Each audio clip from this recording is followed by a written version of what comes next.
ఈ వృషభ రాశి వారికి గ్రహస్థితి చాలా అనుకూలంగా ఉన్నది. వీరికి అనుకూలం వలన ఇప్పుడు అన్ని మంచి పనులు చేసుకున్నారు, పెద్దలతో లేకపోతే అందరితో బాగున్నారు అంటే వచ్చే శని యొక్క ప్రభావాల నుండి మీరు తప్పించుకోవచ్చు. ఇప్పుడు మనం అన్నీ కూడా జరుగుతున్నాయి కదా, నేను ఏమైనా చేయగలిగింది కదా అనే ఉద్దేశం ఉన్నట్టయితే తర్వాత ఈ ప్రభావం మీకు తర్వాత శని ఎప్పుడైతే మీకు బాగలేడో అప్పుడు ఇవన్నీ కూడా చూపించడం జరుగుతుంది. ఇంతేకాదు, మీకు శని బాగున్నాడు, గురువు బాగున్నాడు, ఇట్లాంటి సమయంలో మీరు చక్కగా చేసుకోండి. ఇట్లాంటి ఇబ్బందులు అయితే తక్కువగానే ఉంటాయి ఈ జాతకులకి ఈ సంవత్సరము. కాబట్టి ఈ పరాభవనామ సంవత్సరంలో వీళ్ళదే కొద్దిగా పై చేయిగా ఉంటుంది, ఈ రాశి వాళ్ళదే పై చేయిగా ఉంటుంది. దీంట్లో చూసినట్టయితే లాభస్థానంలో శనేశ్వరుడు ఉండటం వల్ల ఆదాయం పుష్కలంగా ఏర్పడుతూ ఉంటుంది.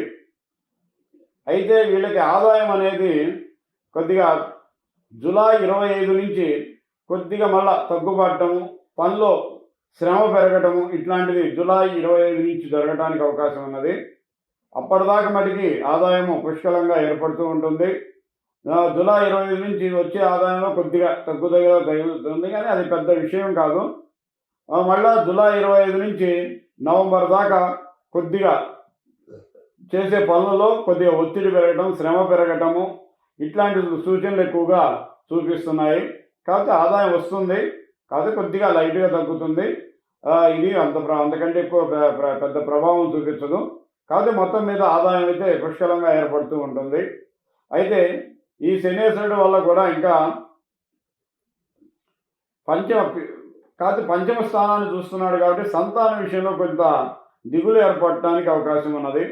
వాళ్ళు చెప్పిన మాట వినకపోవడం కానీ, చేసే పనులలో కొద్దిగా వ్యతిరేకత ఏర్పడటం కానీ, సంపద వచ్చేటప్పుడు కొద్దిగా ఆగటం కానీ, ఆగిన తర్వాత వస్తాయి డబ్బు, దాని గురించి పెద్ద ప్రాబ్లం లేదు. కానీ కొద్దిగా సంపద రాలేదు ఇంకా అనే ఫీలింగ్ ఒకటి కొద్దిగా కల్పించడం జరుగుతూ ఉంటుంటుంది. అయితే ఇంకా చూసుకున్నట్టయితే కొద్దిగా ఒత్తిడితో కూడుకున్నటువంటి శ్రమతో కూడుకున్నటువంటి జాబ్ చేయవలసిన పరిస్థితి ఏర్పడుతూ ఉంటుంది. అయినా కానీ ఆదాయము అది ఆనందంగానే కనపడుతూ ఉంటుంది, అది పెద్ద సమస్య కాదు. ఇకపోతే నెక్స్ట్ చూసుకున్నట్టయితే ఆయుష్ స్థానాన్ని కూడా చూస్తున్నాడు ఈ శనేశ్వరుడు. ఎంత ఇబ్బందులు పడ్డా, ఎంత గాయాలు పడ్డా, ఎంత ఆరోగ్యము ఆయుష్కి అయితే ఎటువంటి ప్రమాదం సూచించట్లేదు ఇక్కడ. అది ప్రమాదం అంతగా ఏమీ లేదు, కొద్దిగా మంచిగానే ఉన్నది. కాబట్టి వీళ్ళకి ఈ సంవత్సరము ఇంకా చెప్పాలంటే వారసత్వ ఆస్తులు కానీ ఇట్లాంటి కొద్దిగా ఏమన్నా రావడానికి అవకాశం కనబడుతుంది. శ్రమ ఎక్కువ చేయడానికి అవకాశం కనబడుతుంది. శ్రమ ఎక్కువ ఉన్నా కానీ ఆదాయం వస్తుంది కాబట్టి అది అంత అనిపించదు, నేను ఎక్కువ శ్రమ చేస్తున్నాను ఇది అనేది కొద్దిగా ఎక్కువగా అనిపించదు. మొత్తం మీద ఆదాయం అయితే పుష్కలంగా ఏర్పడుతుంది. ఇకపోతే ఈ గురు ప్రభావం చూసినట్టయితే జూన్ 2 వరకు ఆదాయం బాగా ఎక్కువగా ఏర్పడుతుంది. వాక్కు కూడా మంచిగా ఉంటుంది, కుటుంబ పరిస్థితులు కూడా బాగా ఉంటాయి. ఈ జూన్ 2 వరకు మంచి పుష్కలంగా ఏర్పడుతూ ఉంటుంది. ఈ జూన్ 2 తర్వాత మటుకి మీకు కొద్దిగా ఈ శుభయోగము, ఈ ధనయోగము ఇవనేది కొద్దిగా స్వల్పంగా తగ్గడానికి అవకాశం ఉన్నది. కాకపోతే ధైర్యము, ఇంకా అనవసరమైన పనులకి ధైర్యం పెరిగి అనవసరమైన పనులు చేయటం వల్ల కొద్దిగా ఇబ్బందులు ఎదుర్కోవాల్సింది పరిస్థితి ఏర్పడవచ్చు. అయినా కానీ ఆ మొండిదనము, ధైర్యము దానితో ముందుకు వెళ్ళటం జరుగుతూ ఉంటుంటుంది. అయితే కొద్దిగా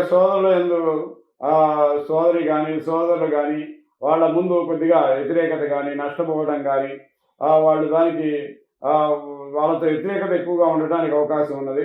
లేదా మనం చేసే పనులలో వాళ్ళ దగ్గర కొద్దిగా చిన్నతనం ఏర్పడటము, మనం అన్నీ మంచిగా చేస్తున్నాం అనుకొని వాళ్ళ దగ్గర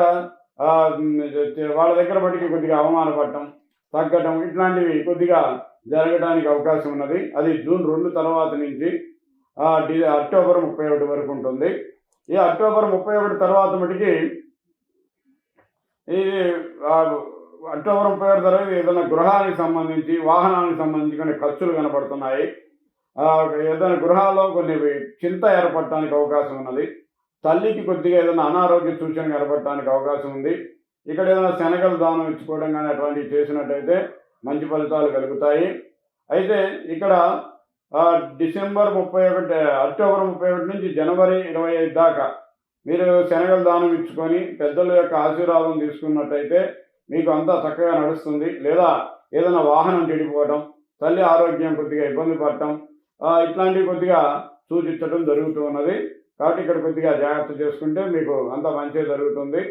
ఇకపోతే నెక్స్ట్ చూసినట్టయితే మీకు 10వ స్థానంలో రాహు డిసెంబర్ 5 వరకు నడుస్తాడు. దీనివల్ల కొద్దిగా మొండితనము, చేసే పనిలో కొద్దిగా నేను కొద్దిగా గట్టిగా ఉండటము, ఇట్లాంటివి కొద్దిగా ఆలోచించి చేసినట్టయితే అక్కడ కూడా శుభం కలుగుతుంది, ప్రాబ్లం ఏం లేదు. కాకపోతే ఆ 10వ స్థానంలో ఉండటం వల్ల అధికార తత్వం చూపించుకొని కొద్దిగా ఇబ్బంది పడటం అనేది జరుగుతుంటుంది. కాదు ఇక్కడ విద్యార్థులు కూడా కొద్దిగా తప్పుదోవ పట్టడానికి అవకాశం ఉన్నది. విద్యార్థులు కానీ, వ్యవసాయస్తులు కానీ, ఇంకొకరు కానీ. కాకపోతే ఇక్కడ మీరు చేయవలసింది ఏంటంటే దుర్గాదేవి ఆరాధన చేసుకున్నట్టయితే విద్యార్థులకు కానీ, ఉద్యోగస్తులకు కానీ, వ్యాపారస్తులు కానీ అందరికి కూడా మంచి జరుగుతుంది. 1కి 2 సార్లు ఆలోచించి చేస్తే మంచి ఫలితం జరుగుతుంది. వారు డైరెక్ట్గా చేశారు అంటే ఆ రాహువు యొక్క మొండితనం వల్ల జరగాల్సినటువంటి మంచి మీకు చెడు అవ్వడానికి అవకాశం ఉన్నది. అలా లేకుండా వచ్చిన ఆలోచన ఎమ్మటే అమలుపరచకుండా 1-2 సార్లు ఆలోచించి దాన్ని అమలుపరిచినట్టయితే, మీరు దుర్గాదేవి ఆరాధన చేసుకున్నట్టయితే మీకు మంచి ఫలితాలు జరగడానికి అవకాశం ఉన్నది. అట్లానే ఇక చూసుకున్నట్టయితే కొద్దిగా కేతువు యొక్క స్థితి చూసినట్టయితే కొద్దిగా 4వ స్థానంలో ఉంటాడు. ఇతను అంత పెద్ద ఫలితం ఇవ్వకపోయినా కొంతవరకు పర్వాలేదు, దైవభక్తి అది పెరగడానికి కొద్దిగా అవకాశాలు కనబడుతున్నాయి.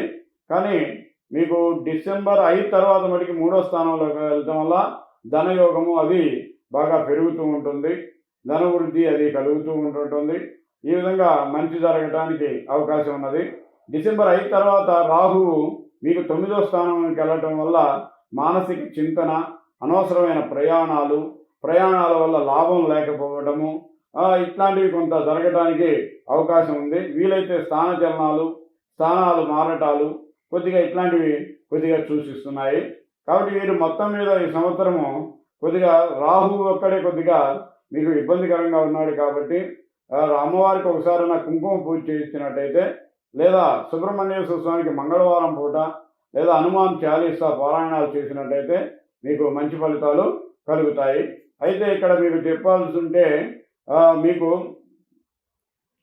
ఏప్రిల్ మే నెలలో కొద్దిగా గాయాలు, ప్రయాణాల్లో ఇబ్బందులు, జ్వరము ఇట్లాంటివి కొద్దిగా సూచిస్తున్నాయి. అనారోగ్య సూచనలు అవి సూచిస్తున్నాయి. కొద్దిగా ఏప్రిల్ మే నెలలో కందులు దానం ఇచ్చుకోవడం, వీలైతే సుబ్రహ్మణ్య స్వామి ఆరాధన చేసుకోవడం, హనుమాన్ చాలీసా పారాయణం చేసుకోవడం చేసినట్టయితే ఈ 2 నెలల్లో మీరు అంత ఇబ్బందులు లేకుండా ముందుకు నడవడానికి అవకాశం ఉన్నది. కాకపోతే మీరు జూలై నెలలో కొంతవరకు అది కూడా కొద్దిగా ఆవేశపూరితమైన ఆలోచనలు, ఆవేశపూరితమైన వాక్కు ఇట్లాంటివి ఉండటం వల్ల కొన్ని ఇబ్బందులు ఎదుర్కోవాల్సి వస్తుంది. ఆగస్టులో మటుకి మంచి ఫలితాలు కలుగుతాయి. ఆగస్టు దగ్గర నుంచి ఇక్కడ వరకు మీకు కొద్దిగా జాగ్రత్తగా ఉండాల్సినటువంటి సూచన చూపిస్తుంది.